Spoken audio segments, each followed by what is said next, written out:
So, pretty much, long story short, I've never, like, obviously all my close friends know about this, but I've never really said it publicly.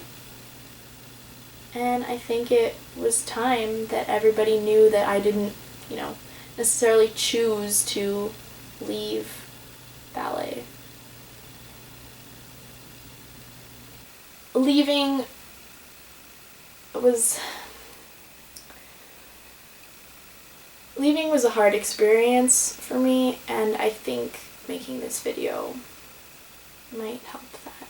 So, going into grade 12, the plan was, I kind of need to explain this first.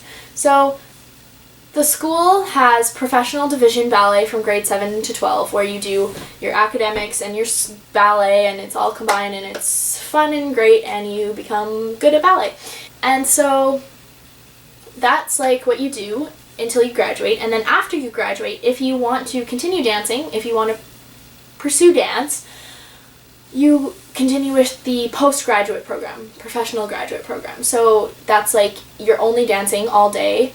So it's kind of like a university or like a training program, but like you're only doing dance, right? So going into grade 12, the plan was do postgrad for a year or two, and then go, get a job.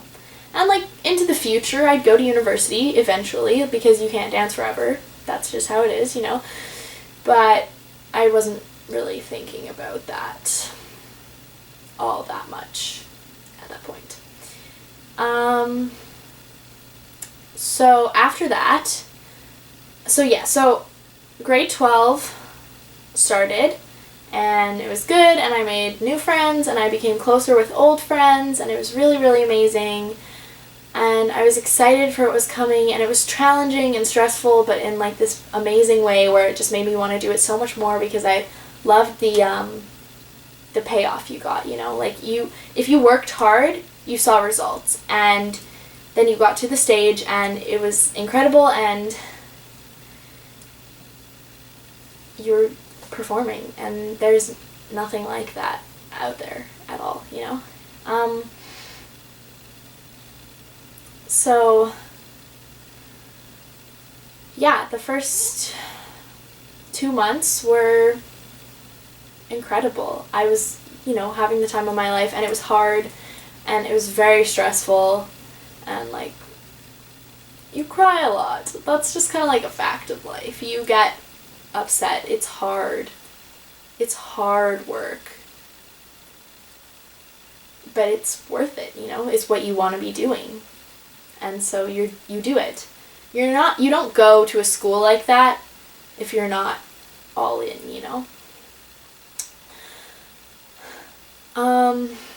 So then November came. In November, they have meetings with everyone who's in grade 12, and they talk about, what they're going to do after they graduate. So, like, if you want to pursue dance, you say, like, I want to pursue dance. If you want to decide you don't want to dance anymore and you want to do school, you say that. And they, help you and give you guidance and tell you what's going to be good and what's going to work for you. So in that meeting,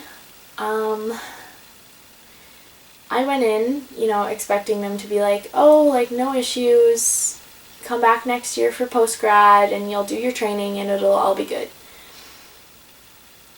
It never had even occurred to me that there was other possibilities, I guess.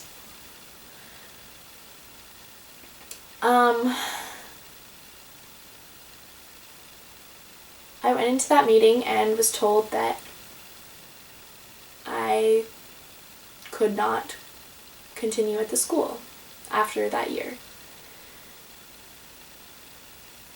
I was told that I would never be able to be a classical dancer.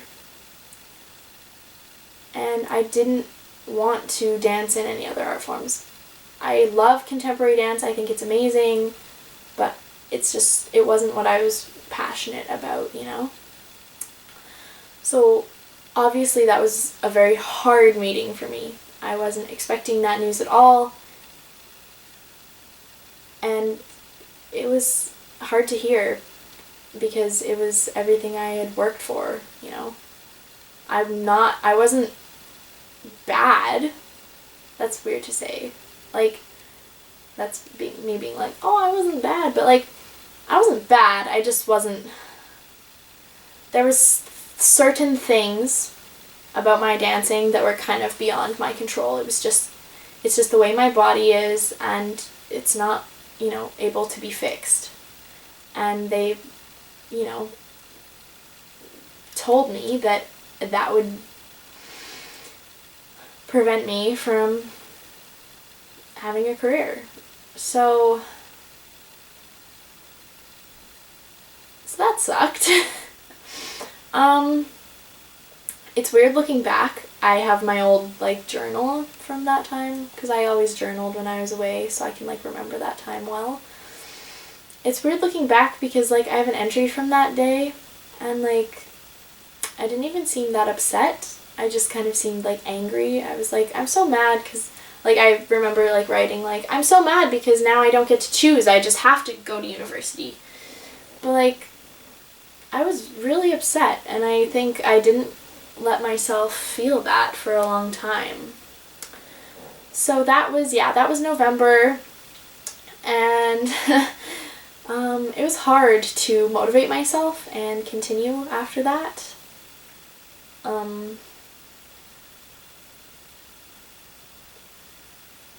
Because you don't want to be doing something that you've been told you're not good at. No one wants to be doing that, So yeah, needless to say, it was difficult. And we had a show a couple weeks after that, and that was the end of November, and then we had a couple weeks in December, and then I went home for Christmas break. So I kind of struggled through those weeks, and it was hard. Also, in February there was a performance, and it was a solos performance, so you learned a solo piece, something that was just you, and there was going to be a show, and everyone would perform that, and you'd get marked on it. And I really didn't want to do it, if I'm being honest. It was an incredibly tough experience for me. Just motivating myself and making myself feel that I could do it when I felt that nobody else believed in me. And I wanted to quit. So badly. Every day I would go to rehearsal and I wanted to just tell my teacher, I can't do this. Pull me out. I can't. I'm sorry. But I kept going, and I'm really grateful for that, because now looking back, I kind of feel like I don't think I proved them wrong, but I kind of proved to myself that I could still do it regardless of what they said to me, if that makes sense. So, yeah, I got through that, and it was really, really, really difficult, and I was getting upset a lot because I was miserable, I didn't want to be there, and it was a lot of things about living in residence were kind of, not awful, but not, ideal, but I could handle it before. But when dance stuff started to go bad, it was harder for me to have a handle on all the other sort of minor problems I had in my life. So a lot of things kind of spun out of control, and I was sad a lot and upset a lot. And that's pretty much how I spent, a good portion of that springtime, March, April, May, kind of. At that point, we were working on pieces for our year-end performance, and I remember coming back after spring break, so that would have been March-ish, April time, and we were doing rehearsals, and I was so just angry with myself and upset and frustrated because I was working so hard still, even though I didn't have to be, and I was being really hard on myself and trying to just get through it. But like that stressed me out even more, and it was just kind of like back and forth, like this vicious circle of like wanting to work hard to prove them wrong, but not wanting to work hard because I didn't feel like it was like useful, I guess. But I remember this one specific rehearsal, and we were just doing our piece, and I got so frustrated, and I was like, I couldn't breathe, like physically could not, because I was so angry with myself for not being able to do it. You know, I literally thought I was incapable.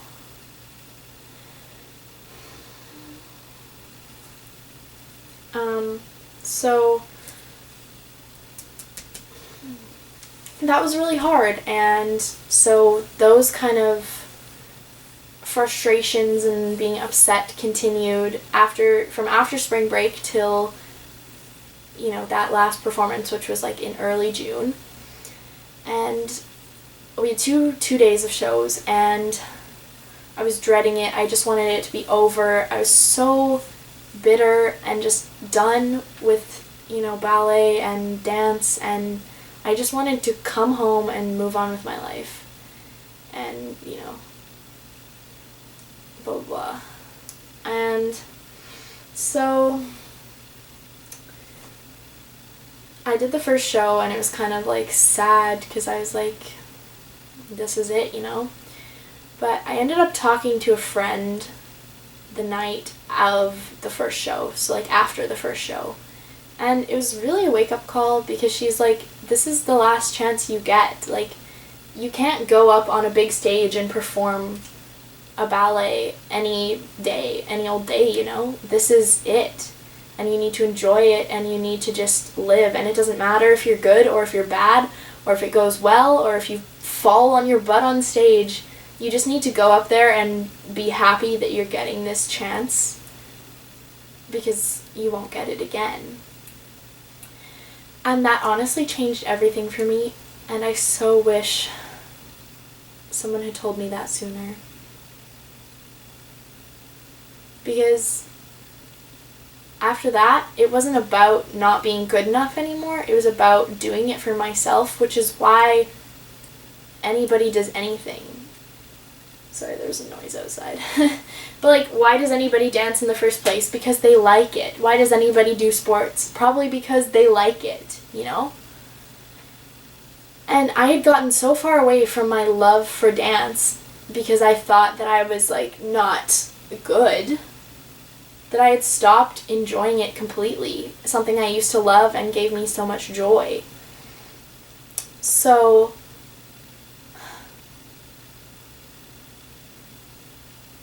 I'm just going to take a pause in this video to say, if you're going through it, if you're, you know, feeling this way about anything in life, whether this is academics, sports, ballet, dance, you know, anything, you just need to get to a point where you're doing it for you and it doesn't matter anymore, okay? Because it changes everything. I'm so serious. I wish somebody had told me sooner that it didn't matter what they thought, and that I just needed, that if I was gonna stop dancing anyway, I needed to enjoy it. And I'm so frustrated with myself, even still, that I spent those months, so many months, hours of my life, bitter and hating everything, because it's so not worth it to do that. And it ruined something I used to love so much. Anyway, so after that conversation, I had my second show, and it was the best I'd felt about dance in, you know, months. Like 6 months probably. Because it no longer mattered to me that I wasn't good enough or that I would never be able to do it. because I was doing it for myself, and I was just, it was the experience, you know. You're on a huge stage, there's people watching you, they're there to see, you know, maybe not specifically me, but they're there to see the show. And you shouldn't, like, have such a personal grudge about it that you prevent that from being a good experience. So I had a great last show, and I don't regret anything about that day. I had a good warm-up class because I didn't care, I just went for it. And that's probably the most relaxed I'd been about ballet, like, for a long, long time. I wrote my final exams and I left the day after my last one. And that was the hardest thing I've ever done, because I spent 2 years with those people and I became a family to them and they became a family to me. I lived with most of them for 2 years. Like, I was with them literally 24 hours a day, 7 days a week. And my last night there was so hard. The hardest thing I've ever done, saying goodbye to everybody, and I'm grateful for all the great friendships I made and the great, amazing people I met and the experiences I had that I wouldn't have had if I was at home. And I'm sorry that this video is kind of sad. Well, it's not sad. I think it's truthful. It's, you know, emotionally open. And I think that's important. So, but I'll be back with funny videos soon, I promise. I just felt like I needed to really address this because it's, you know, it was such a huge part of my life. And I know that, you know, most people who watch my videos know all of this, but I just wanted to share it in case anybody needed to hear that.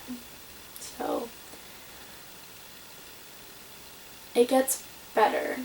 You know, whatever you're going through, it gets better and things get better and you end up in a place where you never thought you'd be, with people you never thought you'd be with, but it's okay. It's okay because it's where you need to be. You're exactly where you need to be, always. So, thank you guys for watching. This is probably going to be like a pretty long video, but if you made it this far, congrats. And I'll see you guys next week for a new video. Please like and subscribe to me if you don't. And I hope that everyone's having a good day and a good week and a good month and a good year, because we all deserve it. Bye guys!